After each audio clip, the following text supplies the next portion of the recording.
नमस्कार। नक्षत्र दुनिया चैनल में आप सभी का हार्दिक स्वागत है। मित्रों, आज के वीडियो में हम कुंडली के धन भाव में गुरु ग्रह के क्या फल होते हैं इस पर चर्चा करने वाले हैं। गुरु ग्रह पर आज के वीडियो में विस्तृत चर्चा करने का प्रयास किया गया है। यानी धन भाव में गुरु ग्रह शुभ होकर बैठे हुए हैं तब क्या फल होंगे, अशुभ होकर बैठे हुए हैं तब क्या फल होंगे, बकरी अथवा नीच राशि के होकर बैठे हुए हैं यदि गुरुदेव तो उनके फल किस प्रकार के हो सकते हैं, शत्रु राशि के होकर बैठे हैं तो फल किस प्रकार के होंगे, उनके दृष्टि फलों पर भी चर्चा आज की वीडियो में की गई है। चीज़ों को स्टेप बाय स्टेप लेने का प्रयास किया गया है, इसलिए सभी से निवेदन रहेगा कृपया कार्यक्रम पूरा देखें और अंत तक देखें ताकि बेहतर तरीके से जानकारी समझ में आ पाए। यदि आप चैनल पर नए हैं तो चैनल को सब्सक्राइब अवश्य करें और वीडियो ज्ञानवर्धक लगे तो लाइक जरूर करें। आइए शुरू करते हैं। मित्रों, कुंडली के दूसरे भाव में धन भाव में यानी गुरु ग्रह किस प्रकार का फल देंगे इसे तो हम समझेंगे ही, परंतु उसके पूर्व धन भाव को समझना महत्वपूर्ण है ताकि हम इनके फलों को बेहतर तरीके से समझ पाएं। देखिए, कुंडली का जो दूसरा भाव होता है यहाँ से हम धन संचय का विचार करते हैं, चल संपत्ति का विचार हम यहीं से करते हैं, परिवार कुटुंब के लोग किस प्रकार से होंगे या हम उनके साथ घुल मिल पाएंगे अथवा नहीं, इसका विचार भी कुंडली के धन भाव से किया जाता है। वाणी का विचार यानी वाणी व्यक्ति की मधुर होगी अथवा नहीं होगी तो इसका विचार कुंडली के धन भाव से हम करते हैं। दाएं नेत्र का विचार हम यहीं से करेंगे, पड़ोसियों का विचार कुंडली के धन भाव से ही हम करते हैं, प्रारंभिक शिक्षा का विचार करते हैं, मानसिक और वैचारिक विरोधियों के का विचार भी हम यहीं से करते हैं, संपत्ति की खरीद का विचार भी हम कुंडली के धन भाव से ही करते हैं। समाज में मान सम्मान किस प्रकार से होगा तो उसके लिए भी कुंडली का धन भाव देखा जाता है। ठीक है, हालांकि इसके लिए गुरु की स्थिति और सूर्य की स्थिति देखना अनिवार्य होती है, परंतु धन भाव से हम सामाजिक मान प्रतिष्ठा का विचार भी करते हैं। विशेष रूप से धन और भौतिकता के मिलने वाली पहचान के लिए धन भाव देखा जाता है, क्योंकि आज का हमारा मूल विषय है गुरु के फल को समझना धन भाव के अंदर। आइए पहले गुरुदेव को समझ लेते हैं, इसके पश्चात इनके फलों पर विचार करते हैं। मित्रों, धन भाव में गुरु ग्रह के किस प्रकार के प्रभाव होंगे इसे तो हम समझेंगे ही, परंतु उसके पहले गुरु के विषय में कुछ आधारभूत जानकारी पता होना आवश्यक है, क्योंकि यदि ये जानकारी नहीं होगी तो हम गुरु के सटीक फलों को नहीं समझ पाएंगे। देखिए, गुरुदेव किसी भी भाव में बैठ सकते हैं तो लेकिन कुछ चीज़ों को ये प्रमुख कारक ग्रह होते हैं। जैसे धन के प्रमुख कारक ग्रह हैं, शिक्षा के कारक हैं, संतान के कारक हैं, धर्म के कारक हैं, यानी जितने भी मांगलिक कार्य हैं उनके कारक ग्रह गुरुदेव को माना जाता है। इसके अलावा इनकी स्वराशि, मित्र राशि, उच्च राशि के विषय में भी जानकारी होना जरूरी है ताकि इन फलों को बेहतर तरीके से समझ पाएं। मित्रों, आइए सबसे पहले बात करते हैं गुरुदेव के शुभ फलों की।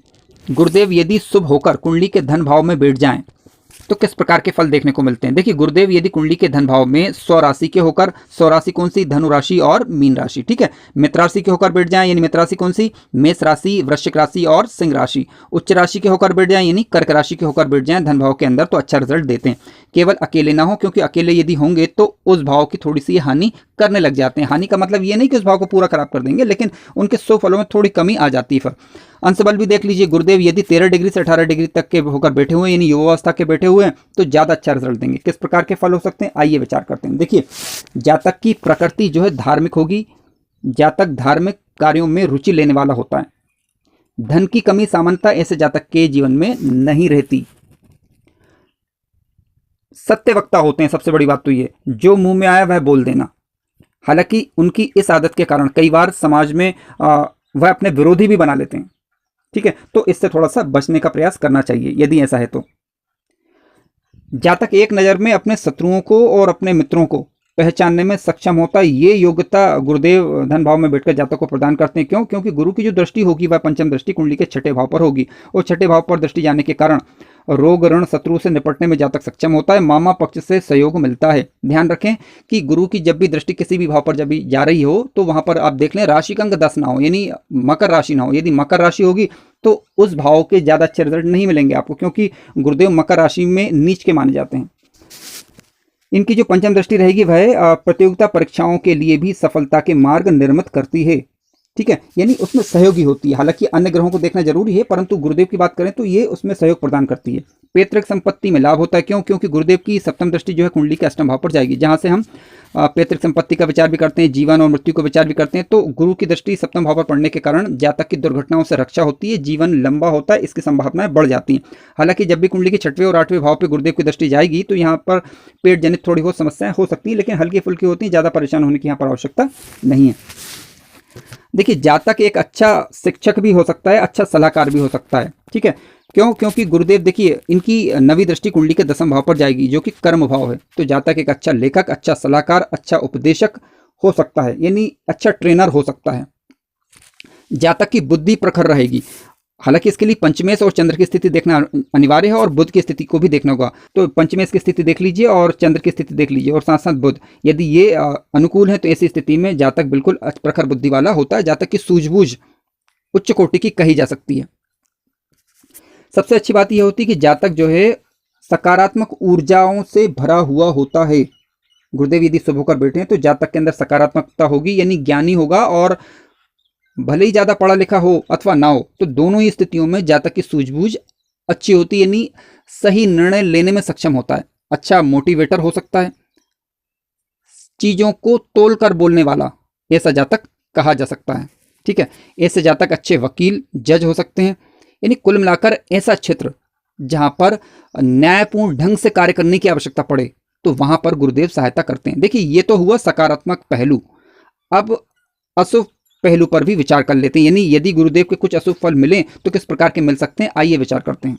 मित्रों, गुरुदेव कुंडली के दूसरे भाव में बैठकर सामान्यतः शुभ फल ही देते हैं, परंतु मान लीजिए कि गुरुदेव यदि किसी कारणवश अशुभ फल दे रहे हों तब किस प्रकार के हो सकते हैं। देखिए कुंडली के धन भाव में यदि ये नीच राशि के होकर बैठ जाए, नीच राशि माने मकर राशि, ठीक है, या फिर शत्रु राशि यानी वृषभ राशि, तुला राशि, मिथुन राशि, कन्या राशि या फिर कुंभ राशि के होकर बैठ जाएं, या फिर वक्री हो जाएं अथवा सूर्य के कारण अस्त हो जाएं और अस्त हो जाएं। इसके अलावा मान ली शत्रु राशि में बैठे हैं और निर्बल हो जाएं, नीच राशि में ज़्यादा थोड़ा सा उस भाव का नुकसान कर सकते हैं। बाकी स्थितियों में ज़्यादा अशुभ प्रभाव देखने को नहीं मिलते, लेकिन फिर भी ध्यान रखें गुरुदेव यदि अशुभ हो रहे हैं तो ऐसी स्थिति में इनकी दृष्टियां फिर भी शुभ लगभग बनी रहेंगी। तो केवल उस भाव से संबंधित थोड़े नेगेटिव प्रभाव देखने को मिल सकते हैं। किस प्रकार के हो सकते हैं, देखिए मान लीजिए गुरुदेव पर यदि शनि की दृष्टि पड़ जाए, राहु की दृष्टि पड़ जाए, या पीड़ित हो जाएं, शत्रु राशि के होकर बैठ जाएं या नीच राशि के होकर बैठ जाएं, तो क्या होगा, शिक्षा विलंब के साथ पूरी होना,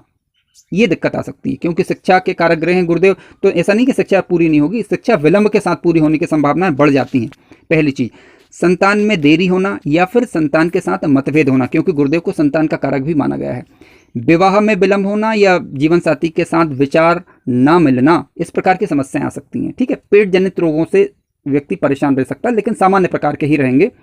इसके अलावा गुरुदेव क्योंकि दूसरे भाव में बैठे हुए तो यहाँ से हम कुटुंब का विचार भी करते हैं, तो कुटुंबियों के साथ मतभेद होना या लड़ाई झगड़े होना, इस प्रकार की दिक्कतें आती हैं। जातक की खुद की वाणी थोड़ी सी कड़वी होना, ठीक है, और धन की स्थिति में उतार चढ़ाव की स्थितियां बने रहना, यानी एक जैसा कार्य ना रहना, इस प्रकार की दिक्कतें आ सकती हैं। जातक काम निकालने में माहिर हो सकता है, दाएं नेत्र से संबंधित परेशानी आ सकती है। इस प्रकार की दिक्कतें देखने को मिल सकती हैं इसलिए क्योंकि अन्य ग्रहों का भी एक अपना प्रभाव होता है, उसे भी जांचना जरूरी होता है। संपत्ति खरीद में, संपत्ति यदि कोई खरीद रहे हैं आप, तो उसमें थोड़ी सी अड़चने आना, व्यवधान आना, इस प्रकार की दिक्कतें देखने को मिल सकती हैं। हालांकि आप गुरु के बीज मंत्रों का जप करेंगे गुरुवार को विशेष रूप से, या फिर विष्णु सहस्त्र नाम का पाठ करेंगे तो गुरु के बुरे प्रभावों में कमी देखने को मिलती है, या कह सकते हैं कि सामान्यतः अशुभ प्रभाव देखने को फिर नहीं मिलते। मित्रों, वीडियो ज्ञानवर्धक लगा हो तो लाइक जरूर करें और चैनल पर नए हो तो सब्सक्राइब भी करें। धन्यवाद।